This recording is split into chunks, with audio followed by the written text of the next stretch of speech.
Diverse Life, the podcast in which we explore life in all its diversity. Hello and welcome to A Diverse Life podcast number 5. And in today's episode, it's all about me. Richard's going to be interviewing me about my work with theatre and prisons. So without further ado, over to Richard. So Ian, do you want to start by just giving us a little bit of a background on yourself and the Face Up Theatre and how you ended up doing what you do now? Well, to go right back, I'm an actor, so I trained as an actor, and after going to drama school, started work as an actor, doing various bits and pieces. I did quite a lot of sort of touring theatre work, and that involved work in schools and street theatre festivals and a variety of things like that, as well as just working in bars and everything that a young actor has to do. And I came across an organisation called Geese Theatre, who, geese as in the birds, and they were recruiting actors. And I looked at it, and initially I was like, oh, I don't know about that. And then I looked further at what they did, and they work almost entirely within the prison system, and everything they do is around criminal justice. So it's around offending behaviour, working with different offenders, and also working with young people or adults who might be at risk of offending. And they use theatre and drama as a way of working. So I worked for them for 5 years, touring after auditioning and everything like that. I worked with them for 5 years, touring prisons and working within the probation service and working with a whole host of different people within offending institutions, really, offending behaviour institutions. And it was fascinating work. I absolutely loved it. And they used some really specific ways of working. All of the theatre and drama that they created and all the workshops that they did with men and women in prisons, all sort of focused on how an individual can maybe sort of oppressing themselves through their choices. So if what you're choosing to do is abuse drugs or use violence or steal from other people and fundamentally break the law, for most people, except a few incredible sort of criminals that get away with it, most people that commit crime get caught quite quickly and end up spending most of their lives in poverty and poor health and poor education.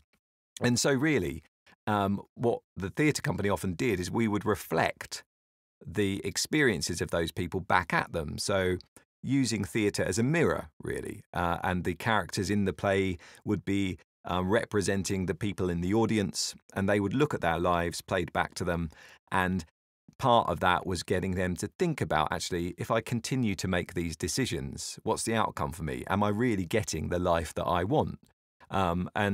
And it was a really, really powerful way of working. And I thought, actually, this way of working is applicable to lots of different settings. And I know that people use theatre, within hospitals, so for health, looking at mental health in those kind of environments, and also within schools. Theatre and education is something that's been around for a very long time. It's very successful with children. So I thought, well, I want to go and do this work. It was time for me to leave. I'd been working there for a very long time. I was leaving the area and also wanted to move on and try new things. So I took all the skills that I had there and went and started to employ that within other settings. Initially working quite a lot within schools, but then more and more I realised that you could use this with people in business, people within organisations, really anywhere where people are coming into contact with other people, there will be issues at play. And these ways of working are really useful in those areas. So that's kind of it, really. That's how I ended up starting the company and ended up doing a lot of the work that I do now. So I think that's really interesting, because one of the reasons that you and I started working together and sort of facilitating training courses together was because you had that sort of different delivery style to me and that different sort of life experience. So obviously I can do the sort of diversity training and the sort of disability things, but what you could do from a sort of acting point of view was the sort of interactive things and the role play side of it. One of the things that we've sort of covered before in our sort of mental health training as well has been the sort of factors that lead to difficulties with mental health. So if it's an issue around housing, not having secure employment or not having access to money and sort of financial worries, do you think from your experience of sort of working in the prisons, do you think that that's somewhere that we perhaps as a society let offenders down when they're released? Because I see quite a lot about sort of reoffending rates and, people are leaving prisons and then almost going straight back in. Do you think, that there's a sort of responsibility on us as a society or at sort of government level to actually make sure that when we're releasing these people, not only are they ready to be released in terms of a sort of rehabilitation point of view, but actually we're giving them the tools and the things that they need to give them the best chance? Yeah, I mean, I can only talk from my experience, and in the times that I was working in prisons, and I still do occasionally work in prisons.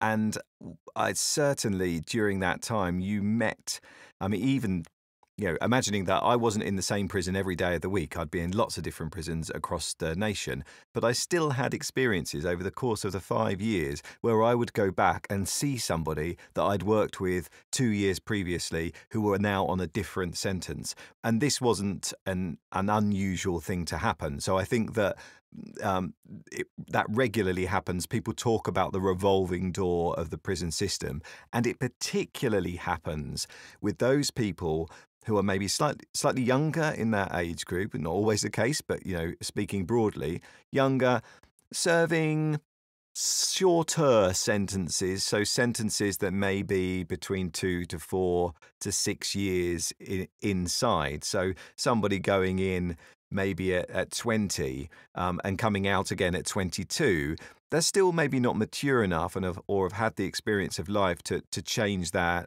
life patterns. So often what happens is they're released straight back into the community that they left, which means straight back to the same mates, the same sort of people that were getting them into trouble before. And you're absolutely right, quite often straight back into quite a precarious situation where they don't have housing. And now if they also had a drug problem, which is quite often the case, they would leave prison, maybe they've got clean while they've been inside, because, not in all prisons. We know that prisons have a lot of problems keeping drugs out. However, some men do manage to get inside and get clean. They go on a rehabilitation program. And so they may be clean inside, they'll come out, but immediately, as soon as they come out, they are presented with their history. They're presented with all of their old mates. They may be presented with old girlfriends or partners that they've fallen out with. They're presented with their family. And, we know that these people may well have had difficult upbringings and they may have trauma in their life because of their upbringings. So what do when they face all of that, when they get out of prison and they think, God, I've not even got anywhere to stay? I think most people, if they're going to end up sleeping rough, I think they'd rather sleep rough off their heads on drugs than sleeping rough, stone cold sober. And that's what they do. And of course, that leads to offending again. And because they already have a criminal record, they are sent straight back to prison. But again, it might only be a petty crime. So they are only in for 6 months to a year, and then they're straight out. And one of the biggest things that I noticed, so I worked with men that have committed all offences and some women. When I initially started doing that work, I was really scared of going to prisons and meeting people that had murdered other people or committed, abhorrent acts. I was really worried about that. But actually what I realised is when I met those people, I wasn't really allowed to work with them until they'd at least moved on slightly in their sentence.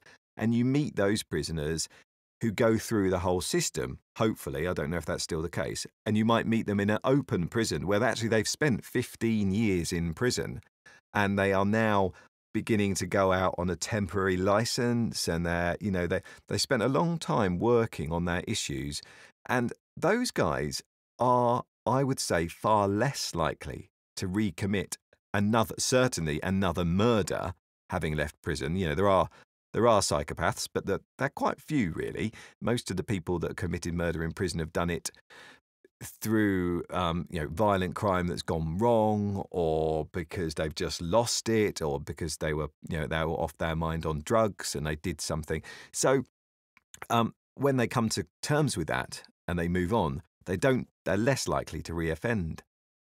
So I think, I don't know if that answers your question, but yeah, absolutely. Right now, we're not doing enough, and I think that what we've done over the past few years is we've built bigger and bigger prisons, and because those prisons are so big, and because they've had to reduce staffing and privatise some of the prisons,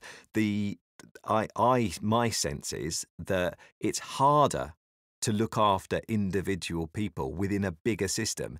You think about if you went to a massive school, it's quite hard for those teachers with big class sizes to focus on the specific needs of individual pupils, especially if those pupils or prisoners have considerable difficulties to overcome. So yeah, we're in a difficult place, and it does need to change radically, really. I mean, I've seen a few sort of suggestions in terms of what might be possible. So one of the things that I read about this week actually was a suggestion from the sort of illegal side and a magistrate saying that what they might do is not sort of encourage lower sentences. So they would remove any sentences that were under 8 weeks, for example, in favour of community-based work and sort of community orders, because the research that they were sort of looking at has suggested that, a sentence of 8 weeks, for example, is quite disruptive to the family and the sort of children that might be connected to the person who is being sentenced, but also from a sort of reoffending rate. Sending somebody to prison for 8 weeks or so wasn't actually, it was that revolving door. The 8-week sentence wasn't doing an awful lot to reduce reoffending rates. I just wondered what your thoughts were on that. Absolutely, and I think one of the biggest travesties of prison is what it does to families. I mean, there's been some brilliant projects in prisons. There was a particular project called Storybook Dads, which focused on working with fathers inside and getting them to look at stories and read stories, and eventually they would read a storybook and it would be recorded, and that recording would go to their children so their children could listen to that at bedtime. And that was really powerful. But through the process of doing that recording, I know that the team working on that would spend a lot of time talking about parenting, talking about those offenders' own experience of parenting, and really kind of asking them how they do things differently. But those would have been guys on longer sentences. That wouldn't have happened to somebody that was doing 8 weeks. And, I think 8 weeks is just probably enough time to maybe start a drug habit, or meet some people that, connect you with some criminal groups outside of the prison, or maybe, fall into some bullying or some blackmail or some kind of abuse during your time in there. So really, we're taking people that are already got problems, and we're potentially presenting them with more problems by putting them inside for such a short period of time. It's interesting what you're saying there about putting people in contact with or connecting with, other criminal groups that they perhaps wouldn't have known of before. I watched a documentary over I think it was over the last bank holiday weekend, about the Hatton Garden heist or robbery that was a few years ago. And it was interesting. Obviously that's quite an extreme crime. I think in the end it was sort of £14 million worth of bits and pieces that they managed to take out. But the interesting thing was... Yeah, it's quite unusual. Can I just say something on that as well? Just because I think this is one thing that people don't realise. They think about offenders and they think about prison, and what they do is they totally think of the Great Train Robbery, Ronnie Biggs. They think about these kind of gangsters that have done really well almost out of being a criminal. But what they don't realise is if you go into a prison, what you're fundamentally surrounded by. So listen to this, kids. If you were thinking prison might be good fun, right? The biggest issue with prison is you're going to be bored. You're going to be surrounded by people who fundamentally are struggling. They're having a hard time. They're not career criminals. They're not people that are gonna make millions of pounds through drug dealing or through bank robbery. And I think people get the wrong picture of that. And it's really important to remember that 90% of the people in prison are not like that. No, I mean, I think it was interesting for two reasons that sort of Hatton Garden example was one that it almost glorified crime. So there was, there were people sort of saying, well, I hope they get away with it, and what a brave thing or a fantastic thing to have done. You have to remember that the things that they've stolen from people, in one case there was a small jeweller's where they'd stolen the stock that was his livestock, that was his business, that was his way of feeding his family. So, there was a little bit of sort of media sensationalising around what they'd done that I sort of felt a bit uncomfortable with, because at the end of that crime, there are small businesses, there are people that have lost things, they've lost their livelihood because of that. But the other thing I thought was quite interesting was they were saying that, the majority of the people involved in that particular crime were career criminals. This was by a long way not the first thing that they'd done. But actually, two of them wouldn't have known each other at all had they not have met in prison, 20 years earlier. And I just thought, well, that's a really interesting thing, isn't it? Because we've put them in this environment, and he only knows that this person's very good at alarms and cracking safes and everything else because he's met him in a prison. So, did the idea for that crime or that friendship or that relationship, did that come purely from being incarcerated at the same time?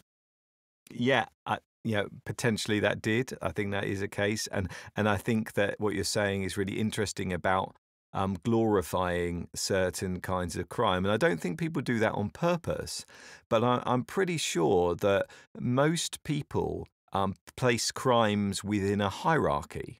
So, they will place a bank robber. And this is just so you know, when you go into prison, there's a hierarchy of offenders within a prison setting. So the highest of the tree are the big-time drug dealers and the bank robbers, and they're the guys who usually have a bit more weight, a bit more power, a bit more money, and they sort of throw their weight about and tend to get a bit more respect. Then you drop down that to kind of burglary, and then the sort of the drug users or junkies or whatever phrase you wanted to use to describe them are further down the list, and then you have domestic violence perpetrators and sex offenders right down at the bottom. Because this is strange sort of old school hierarchy around offending. Now, I'm not going to get into an argument about what's worse or what harms more people, but, I think because we as a society have a hierarchy around those things about what we think is the cooler. If we were going to make a cool film, we'd probably make it about a bank robbery, wouldn't we? Because there'd be lots of action and lots of car chases and all of that kind of stuff. We probably wouldn't make it about a drug dealer that's trying to feed a drug user that's trying to feed his habit. Or if we did, we'd sensationalize it. So I think all of that feeds into making prisons a much more hostile place, especially for those that are more vulnerable, whose background has been such that they have had more challenges in their life, and therefore they've got addicted to drugs, or they've, committed offences out of their mind that they deeply regret. It's a very difficult place, really, I think, in that sense, and I do think it does need to be dealt with differently, but people don't. I don't know.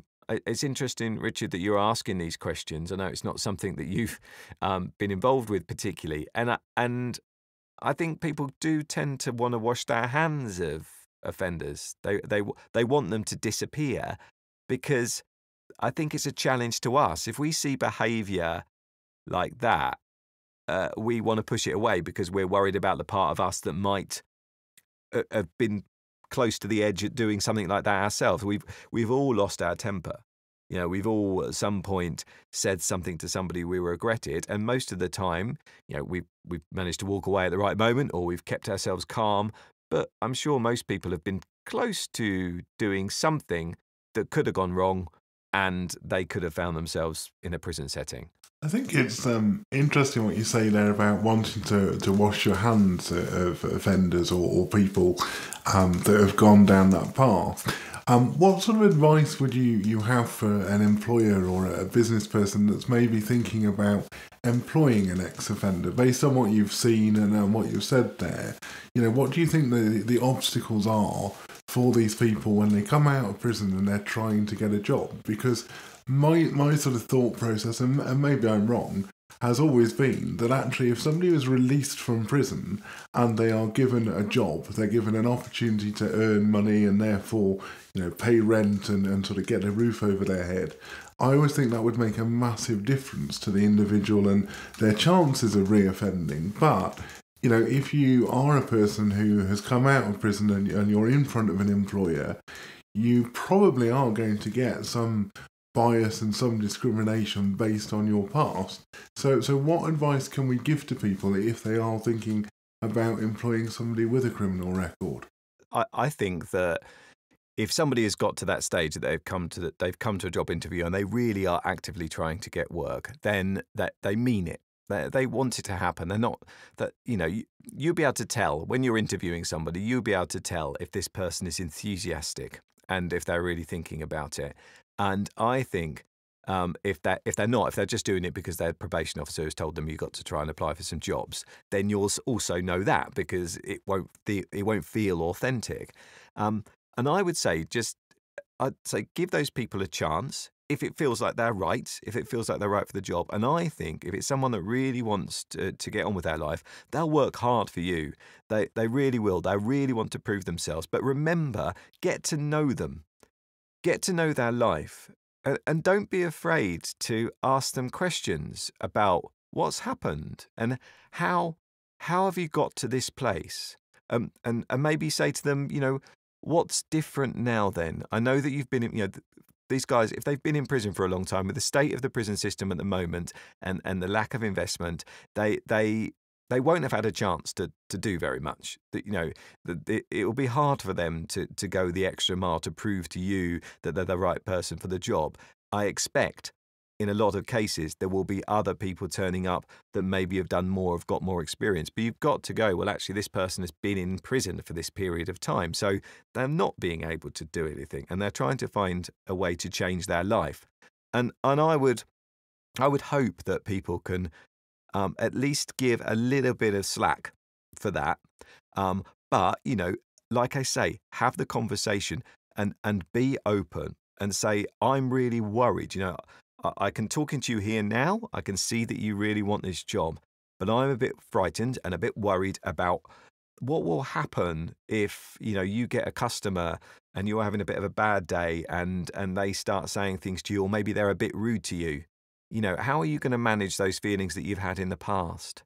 And what can you tell me about that? So I suppose you've got to keep yourself safe and you've got to make sure that this person is making that change. But I think that if they really want the job, they'll be willing to be open and honest about having that conversation.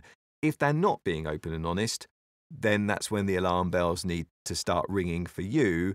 And that's when I would say to them, look, I asked you this question and you said this, and now what I've seen is this, and that doesn't feel very honest to me. And now I'm really worried about this.